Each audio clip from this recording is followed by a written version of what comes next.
Counting is the foundation to math development.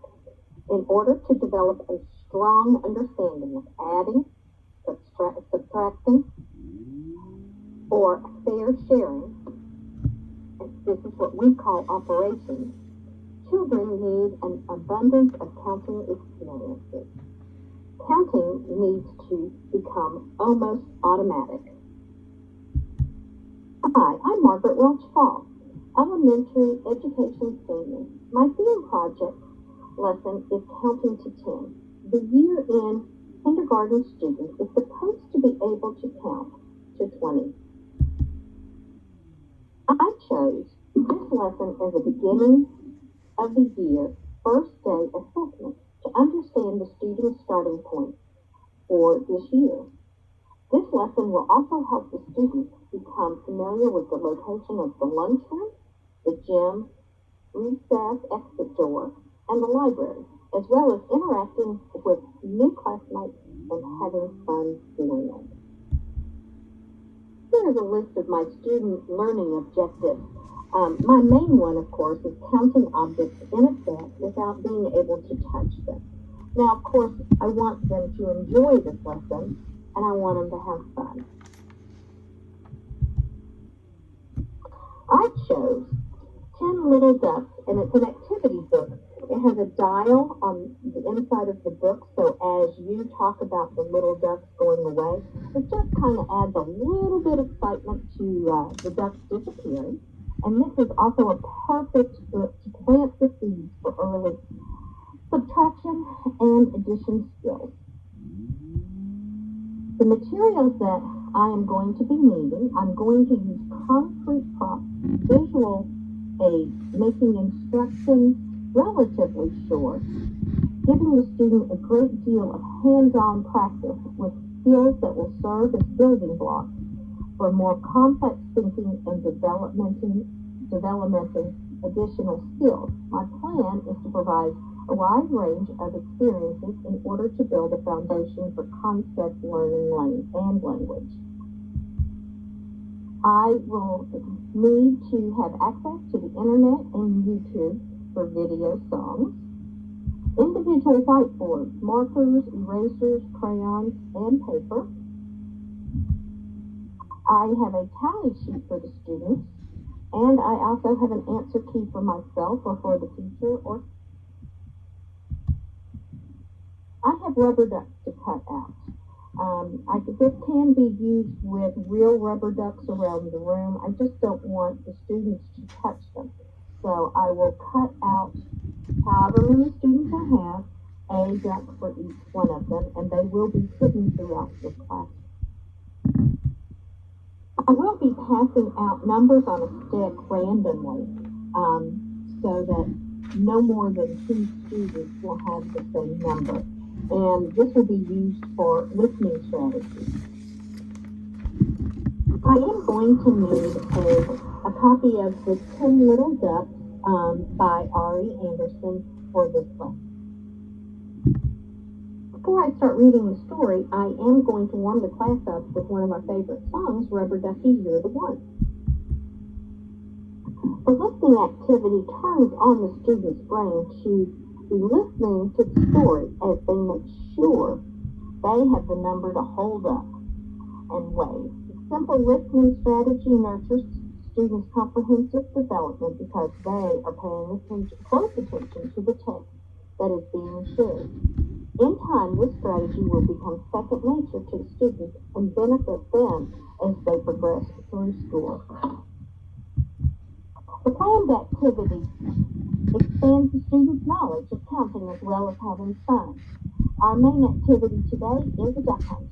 We are going to be counting 1 to 10. We are going on a duck hunt. Prior to the lesson, I have taken rubber duck pictures and have placed them all around the room. I have pretty much hidden them, but they're still out in view.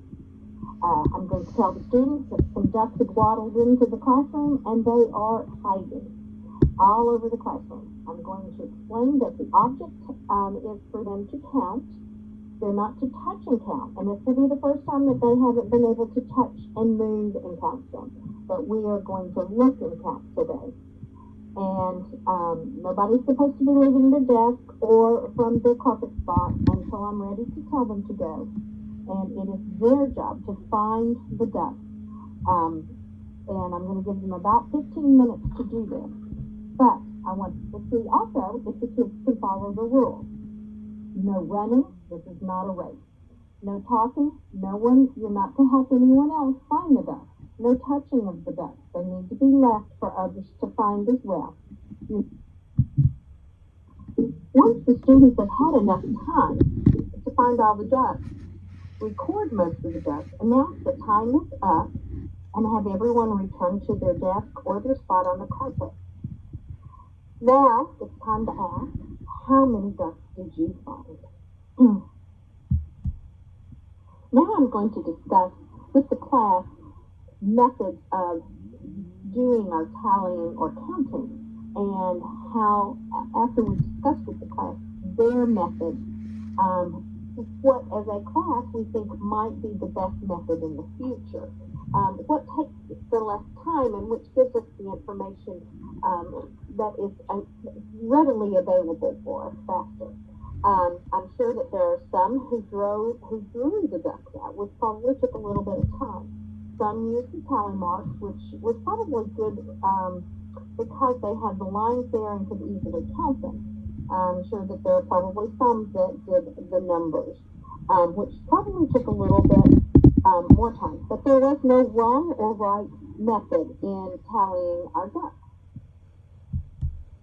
Now I'm going to have a few of the students come to the front, and we are going to, this class, it's going to be a class participation, and we're going to have two teams, and we're going to add our team member on, and we are going to tally on the board how many ducks they find.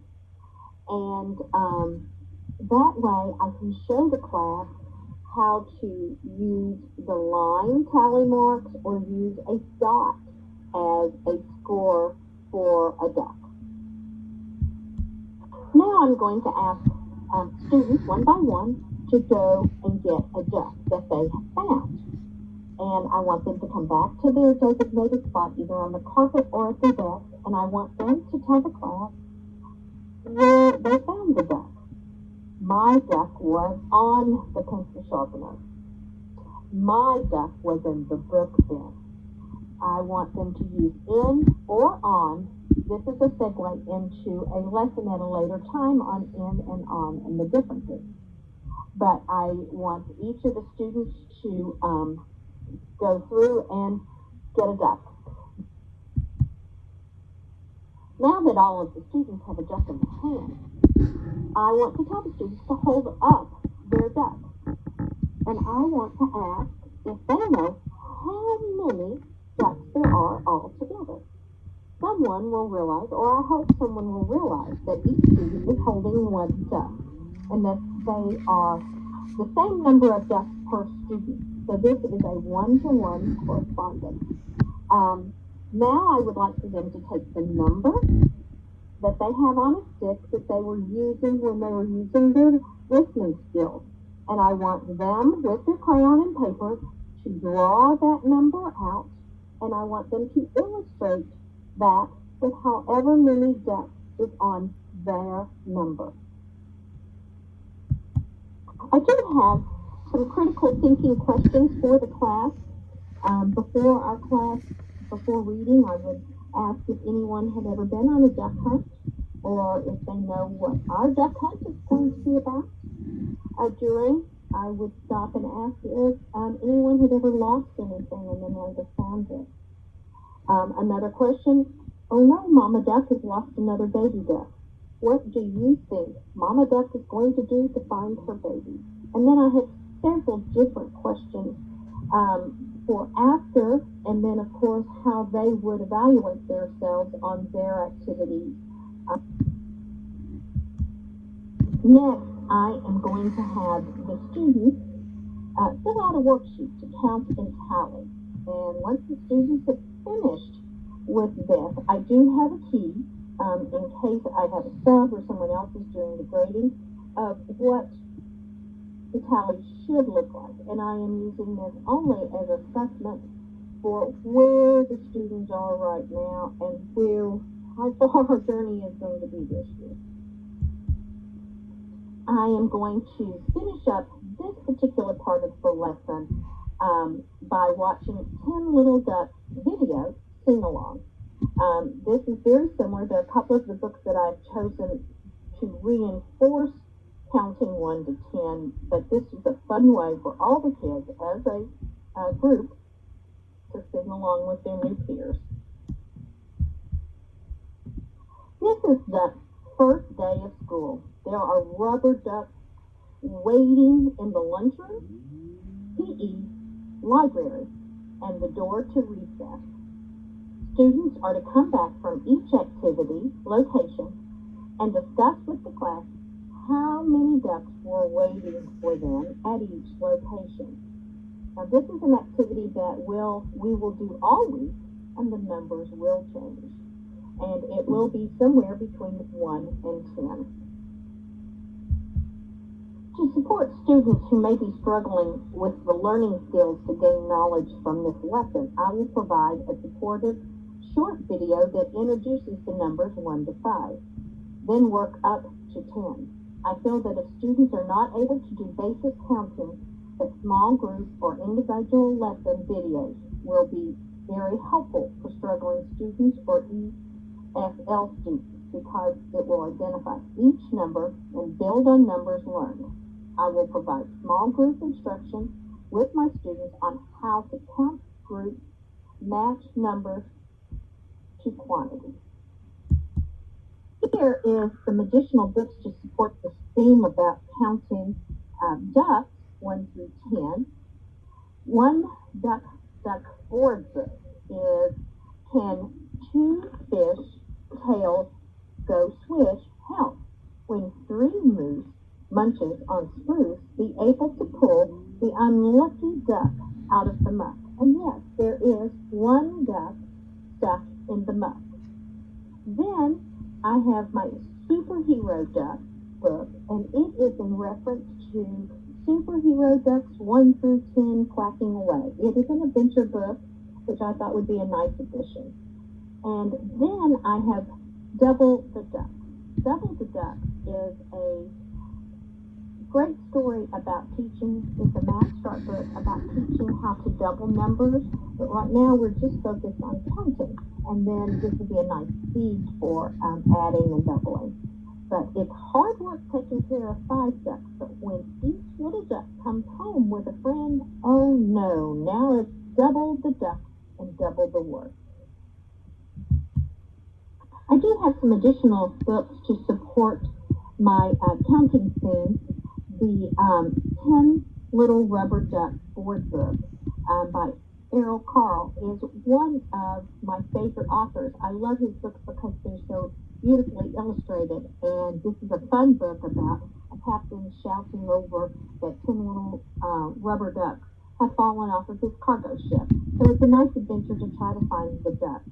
And then on 5 Little Ducks, it's a song book, so music kind of bridges the languages, and maybe this would be a good story for my ESL students and those who are struggling as well. And then I ran across The Duck Who Didn't Like Water. I thought this might be a nice book to kind of ease into rain and weather, severe weather drills during the beginning of the school year. We have severe tornado drills. And on this lesson, I want to do assessments for the students.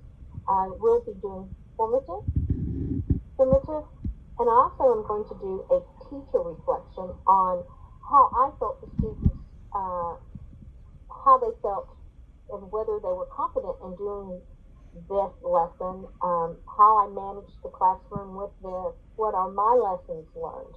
And then also I wanted to do a whole group. How did each of the students feel that they did on the duck hunt, and why?